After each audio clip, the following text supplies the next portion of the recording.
We have an executive order on TikTok. From the first days of your administration, you've charged a team from your administration led by Vice President Vance with ensuring that we can preserve TikTok as a platform for the 170 million Americans who use it, while ensuring that their data is properly protected as required by law. With this executive order, you will be effectively bringing into effect the agreement that will save TikTok and ensure that it can operate safely and securely.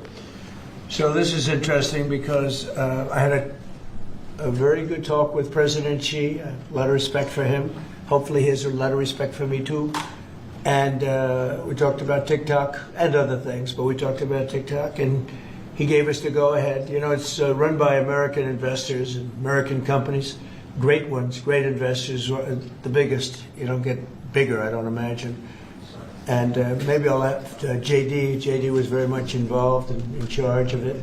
And maybe I'll have you say a few words about the deal. He would report back, and the points of the deal, I think, are great for our country. So, JD, do you want to give it a little talk, please? Yes, sir. Yeah, so thank you, sir, for your leadership and for your help. We really couldn't have done this without the President actually ushering this deal over the finish line. There was some resistance on the Chinese side, but the fundamental thing that we wanted to accomplish is that we wanted to keep TikTok operating, but we also wanted to make sure that we protected Americans' data privacy as required by law, both because it's the right thing to do, but also because it's a legal requirement of the law that was passed last year by Congress. So we think that we were able to do that. Of course, we're going to keep on working at it, but this deal really does mean that Americans can use TikTok, but actually use it with more confidence than they had in the past, because their data is going to be secure and it's not going to be used as a propaganda weapon against our fellow citizens. We're very excited about it. We appreciate the cooperation of everybody involved, and it's a big day. And I think I can say that especially the young people, they really wanted this to happen. They did not want to have TikTok close. And I got, a little used to TikTok. I used it myself during the campaign, and it was very successful because you know how I did with the young voter. And Charlie helped me a lot too. And he said to me, you should go on TikTok. And it actually had, because we got record votes with the young voter, as you know, for the election. So I was a little bit prejudiced in that way toward TikTok. It was very good and very meaningful, but we have American investors taking it over, running it, highly sophisticated, including Larry Ellison. And Oracle, I guess, is going to play a very big role in terms of security, safety, and everything else. So we have very good controls. And literally, I would get a call from friends of mine who were fathers of young people saying, could you do me a favor? Could you get it approved, please? My son is driving me crazy. So we're getting it done, and they have a big audience, and we have great American investors. And here's your final copy. TikTok. Maybe if you want, we could take a couple of questions on TikTok, and then we're going to get onto something completely different. Okay? Yeah. Mr. President, Jeff? Mr. Vice President, you mentioned that China was resistant. Can you describe where China is now? Are they fully on board with this? They're or on is board. there anything more? I spoke with President Xi. We had a good talk. I told him what we were doing, and he said, go ahead with it. On the algorithm, it's still being leased coming from China. Are you satisfied that there's no security concerns for the I am. I really am. It would push disruptive The biggest content? reason is that it's owned by Americans. It's and very sophisticated Americans and people that love the country, and very smart Americans too. So they don't want anything like that to happen. Yes, please. Thank you. Is there any operational relationship with Chinese entities or staff to execute the deal? With who? With the Chinese? I don't think so. Not that I know. This is going to be American operated all the way. And great respect for President Xi, and I very much appreciate that he approved the deal, because to get it done properly, we really needed the support of China and the approval of China. Yes, ma'am. Mr. President, now that Americans will have operational control, do you want to see the algorithm suggest more MAGA-related content prioritized? I always like MAGA-related. If I could, I'd make it 100% MAGA-related. It's actually a good question, but I would, yeah, if I could make it 100% MAGA, I would, but it's not going to work out that way, unfortunately. No, everyone's going to be treated fairly. Every group, every philosophy. every policy will be treated very fairly. Thank you. Mr. President, do you know the valuation? Do you know the American company is going to be valued in billions? Well, they valued it very highly. So They're paying a big number. Do you want to talk, Scott? Do you want to say something about value? Well, I'll let the Vice Okay. President, and then JD? I can follow And you'll up. say something. Sure. Well, first of all, I would say all credit goes to the Secretary of the Treasury. Couldn't have got it done without Scott. Also couldn't have got it done without Sean Cooksey on my team, so thanks to them. The company will be valued around $14 billion. We actually think this is a good deal for investors, but ultimately the investors are going to make the determination about what they want to invest in and what they think is a proper value. The most important thing is that it does protect Americans' data security. It ensures TikTok is still accessible. And on this question of the algorithm, which we've heard this a lot, what this deal ensures is that the American entity and the American investors will actually control the algorithm. We don't want this used as a propaganda tool by any foreign government. We want to make sure that our people and our investors actually make these decisions based on what's good for their business as opposed to what's good for another government's propaganda arm. So that's what we've done with this deal. I think it's very good for the American people. And as the President said, young people love this. We actually want everybody to access this, whether they're MAGA or not. We just want it to be fair. We want it to be fair to everybody, and we think that's what's going to happen with this new arrangement. Well, the U.S. government. And just to follow up on the Vice President, there were two pieces to the transaction. The Vice President's office has worked since the spring for the commercial transaction between the investor groups, and then Treasury and a group including the Vice President's office were in Madrid 2 weeks ago to negotiate with the Chinese, and it was a result of President Trump's close relationship with Party Chair Xi that we were able to get this across the line. We created a framework for Party Chair Xi to agree, and then on the leaders' call, Xi and President Trump discussed the final arrangement. So it was 1-2. And that was the final piece. Will the U.S. government get any kind of annual payment as a result of this deal? Taxes. It's going to make money, and we're going to get a lot of money in taxes. And you know, China wanted to see this go. It's a great legacy for China too. And I thought President Xi was great in terms of his approval. We probably could have done it a different way, but it wouldn't have been the same. Wouldn't have been the same security at all, but I appreciated that he approved it. So aside from taxes, there's no part of the deal that is like a payment to the U.S. government. Well, we're going to be announcing different things, but the U.S. comes out great, and I think China comes out great because they're going to have a very important legacy, and they have many other deals. You know, they have deals with us, and they have deals in here in this country. And, you know, they want to be treated fairly also. So, Mr. President and Mr. Vice President, the U.S. company could change the algorithm to push different content? Is that... The U.S. company will have control over how the algorithm pushes content to users, and that was a very important part of it. We thought it was necessary for the national security element of the law. We also just think it's important to protect American users. Again, we want users to use this platform the way they want to. We want the business to make decisions about content based on the interests of the business and based on the interests of the users, and that's what we think will happen with this new arrangement. And they're paying a lot of money, and I think hopefully it's going to be a great deal. They're very sophisticated people. You'll see a list. Have you seen a list yet of the people? Well, you've been reading about it. I know Michael Dell's involved, and Rupert Murdoch's involved, and a lot of, and let's see, we have probably 4 or 5 absolutely world-class investors that love the country. They made a lot of money with the country, and many of them are in a somewhat related business, so it works out pretty well. And they're going to be very careful about all of these questions that you've been asking. Who else beyond Dell and Murdoch?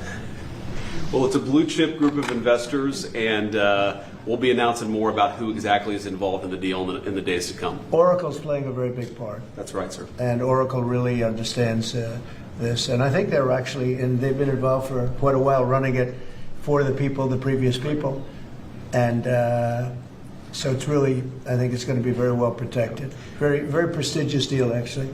On that point, Mr. President, as the President said, Oracle has actually had a role in housing the data for a long time, even when the entity was controlled by the ByteDance organization in China. So Oracle had a pretty interesting perspective on what was necessary to actually create true data privacy protections for Americans. They were a very important part of getting this thing done. Mr. President, you told us a couple of weeks ago you thought that the security concerns were overrated, but were there legitimate concerns when it comes to safety? From my standpoint, no, because the people that own it are, they're not China-centric, they're USA-centric, and they're very smart people. I guess you could say it about everything. Everything is what's secure nowadays. Things that you think are totally secure turn out to not to be. But I think in this case, it's going to be as secure as you can be because of the ownership and the people. And they have a big investment. It's to their advantage to make sure it's good and safe. Yeah. Anybody else? Do you have a question? No, behind you. Well, I just want to say, do you think this move and getting this deal done, Mr. President, do you think this honors the legacy, like Charlie Kirk mentioned, that he specifically pushed you to get involved with TikTok in your campaign, helped you win young voters? Do you think this deal honors him? Well, I think it's a good thing. It's a good sign. We're doing very well, as you know, with the trade deals. We're doing very well with China, and a lot of them. We were never treated properly. We were for 4 years, actually, but we were never treated very properly by other countries, and we're doing well. We've never done this well. We have, because of the tariffs that are coming in, the deals that are being made, $950 billion in one case. It's $950 billion, where previously they paid nothing. We have, as you know, in Japan it's $550 billion. South Korea is $350 billion now. That's up front. And one of the things I can say, I announced it lightly before, but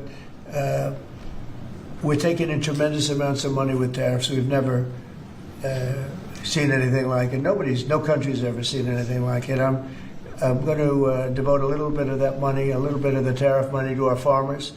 Our farmers have been incredible. They're the ones that let us survive and eat and enjoy our lives, right? Eat too much, maybe in some cases, like mine. But I will tell you, we're going to take some of the tariff money, relatively small amount, but a lot for the farmers. And we're going to help the farmers out a little bit, because during this transition period, a period where we're taking in incredible amounts of money, we'll have a little bit of a shortfall with the farmers until the tariffs kick in, because they haven't kicked in for the farmers yet. And I decided before, and I spoke to all of the people here, that I want to make a contribution out of the tariff money, a small percentage of it, but it's a lot for the farmers. It'll make the farmers feel very good, just help them through the transition. And ultimately, they're going to be making a fortune. They will be one of the top in the whole world in terms of percentage gotten from the tariffs we're taking in. But we have so much coming in, it's a very small thing. But I want to, in fact, just get the word out to the farmer, because they'll be struggling until the transition is complete. Then after that, they're going to do, I think, better than they've ever done before. Last time I said, get yourself a larger tractor and more land. And that was when they were doing very poorly, and they ended up doing that, and they did very well. That was with the deal we made with China. Unfortunately, Biden forgot about the deal, and he never enforced. I enforced it till the end, and China was very honorable. But when Biden came in, he didn't enforce it. So when you don't enforce a deal, they don't do it. So it's terrible. Biden was very bad to the farmers of our country. So we're going to be doing that. It's an honor to do it, too. Brian, did you have a question? Yeah, I was just going to say, what's your message to the millions of small businesses here in the U.S. that really rely on TikTok to reach their end user, to market their service and their product? Well, thank you for that question, because honestly, we were getting hit up. They use it for virtual advertising, and they pay very little for it and nothing for it. And small businesses have become very successful because of TikTok. And we didn't think of that, when everyone's saying, oh, TikTok and this and that. But over the last 6 months, I was called by so many people saying they're going to go out of business if they can, because they use it virtually as a advertising tool. And without it, they wouldn't have anything. They wouldn't be able to get the word out about their good product or whatever it is they're selling. So it's a very important thing for small business. It's another reason I wanted to do the deal so badly. So let's go to another subject now, if we might, okay? And Will, please. Ask you about farmers. Yes, go ahead. What does that look like? Is that going to be direct checks to farmers, or is it going to be well, we haven't decided that. We'll be dealing with Brooke later, and the Secretary of Agriculture, and we'll figure out how to get money to the farmers. And again, this comes out of the large amount, hundreds of billions of dollars of tariff money that's pouring into the country. The tariffs, remember when I said a long time ago, I said it's the greatest word, it's my favorite word in the world, then I had to say, I was forced to say other things, and of course rightfully so, love, family, religion. So I think I put tariff number 5. I was forced because the fake news did a big number on me. It's one of those little, but let's say it's my 5th favorite word tariff. But it's making our country very rich. And when our country is rich, I'm able to help the farmers, and I'm able to help even other countries that are in trouble. But we're able to help people that are in trouble. Medicaid, Medicare, Social Security. It's all a benefit of this tremendous amount. And I heard numbers coming in today, Scott, where the numbers were very high, right? The economic numbers were off the charts, sir. Unfortunately, right? Because this is the only country in the world where you announce great numbers and the stock market goes down. Because when you announce great numbers, they immediately want to take that success away by raising the interest rates. Why can't you announce great numbers and let them lower the interest rate so you can make numbers? This is the only country in the world. I don't know if you heard. Could you just tell them what the number was? And how it was 3.88% growth, the biggest in years. And the important thing, as the president says, this is going to be non-inflationary growth, just like it was in its first term. So strong growth, low inflation, real wage gains. And to the question on small business optimism under President Trump last week hit a multi-year high. So small businesses, Main Street is back under President Trump. But isn't it crazy? So I saw the market was down a little bit today. I mean, in all fairness, I don't feel guilty because we've set every record you can imagine. But it was down, and I say, oh, the numbers must be good. Meaning the growth numbers are phenomenal. And again, this is during, but a little bit of the heavy, the really success and the money pouring into our country through the tariffs. And I just say, why can't we have great numbers and lower the interest rates so we have even greater numbers? So people were saying, oh, the numbers are so good, they're going to have to raise interest rates. That doesn't have to happen. And there's no inflation. We have really, the only thing we have is great success. We're having unbelievable success. So the numbers are much higher than anticipated, except for by me and Scott and some of the other people. And they'll get a lot higher than that, too. But I don't want to, every time we have good numbers, say, let's take all the juice out by raising interest rates. It's so backwards. It's so backwards. Well, Mr. President, they don't appreciate the importance of the third leg of your stool, because trade, taxes, and deregulation allows for significant upside growth without inflation. So eventually the people at the Fed will be able to focus on this like Alan Greenspan did in the 90s. You can have strong growth and low inflation, and I think we can get the stock market up, Wall Street, Main Street, both doing well. And we want low interest rates. There's no reason that every time we announce these record numbers, these numbers are way above projections by, all the great geniuses out there. They knew this was going to happen.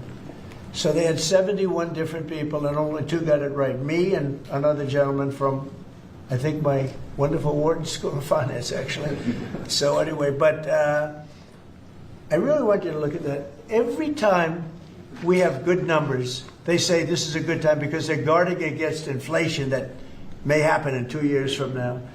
We have to change our thinking. We should be rewarded for good numbers, not penalized. So, Mr. President, is that 3.8? Is that the start of a 3% growth for the entire year? The number was projected at 2, because we're in a little bit of a transition period, but that transition period's ending faster than we thought on tariffs. The money coming in is much greater than people thought, and there's no inflation, essentially. There's no inflation. We just went through the worst inflation in the history of our country under Sleepy Joe Biden. He was sleeping, and the inflation was really bad, worst ever. They say 48 years, I'll take that too, but I think it was probably the worst inflation we ever had because of spending and energy going through the roof and everything else. By the way, energy's way down. And you're going to really be impressed when you hear what happened today with President Erdogan of Turkey. I think it's great for both countries. I think it's great. We have great relationships with a lot of countries. And you may be even more happy when you find out, because we spoke with Bibi Netanyahu today, and we spoke to all the leaders in the Middle East, who are great people, and we're getting pretty close to having a deal on Gaza, and maybe even peace, which would be the first time in about, 2,000 years, I think? In the region, I'd say the first in, Steve, what would you say, first in 2,000 years, or maybe